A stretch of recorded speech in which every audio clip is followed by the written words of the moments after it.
Hey everyone, Tin Man here, back with today's daily jail update, and this jail pretty much kills assassins for the day. We're missing Slark, Anti-Mage, and Nyx Assassin, all three across the top row, and they are all pretty important assassins that are all removed. Slark's obviously a huge carry, Anti-Mage allows elusives to be completed, and Nyx Assassin is the main bridge towards insects, a popular pairing with assassins.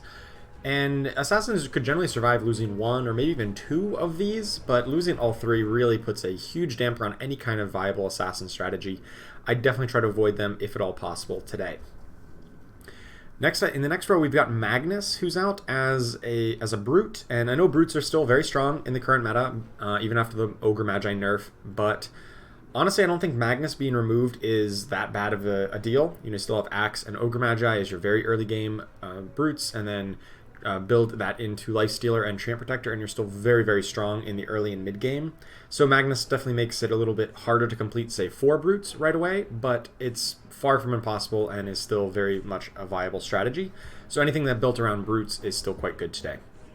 Dragon Knight and Sniper both being out, ironically to me, is actually more of a nerf to warriors of all things, because typically you'd see Dragon Knight paired up with something like Viper into a warrior composition as kind of your backline damage dealers in addition to some CC warriors up front. And then same with Sniper. Sniper would be paired with Gyrocopter and maybe some other hunters with, once again, a warrior frontline, like Tidehunter, Kunkka, Tiny, those kind of guys. So with both those being out, I actually think warrior compositions are the ones who are most affected by the pairing of those two in particular. Obviously, mages will take a little bit of hit since they can't run Dragon Knight or Lich, actually, but honestly, mages have proven adaptable enough that even these two typically big damage dealers in the late game are gone. They are still quite viable between things like Puck, Morphling, and Storm Spirit still being very, very powerful for AoE magic damage. Slarder out, not the biggest deal. It does reduce the power of early game warriors.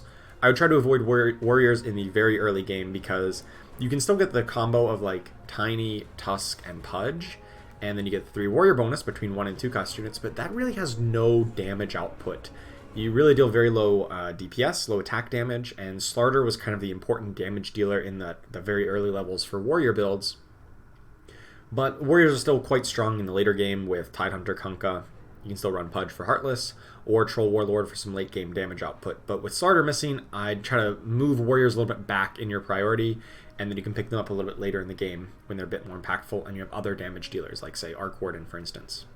Lich being out, small detriment to mages, as we kind of discussed with Dragon Knight, although I still wouldn't avoid mages. I still think they're fine.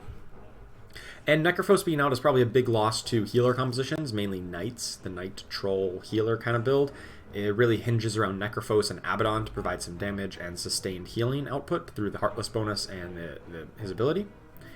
So I would probably put a lower priority on Knights because of that. Or if it's going to be a Knights build, try not to go with healers, maybe just Knights plus Warlocks, for instance. So where does that leave us? Well, it leaves us with a lot of mages. Pretty much, the mages are minimally affected. Same with some late game warrior comps. You'll have to find some other damage output other than Dragon Knight, Sniper, say perhaps Bristleback or Arc Warden could still be some good options, or other hunters such as Medusa, Mirana.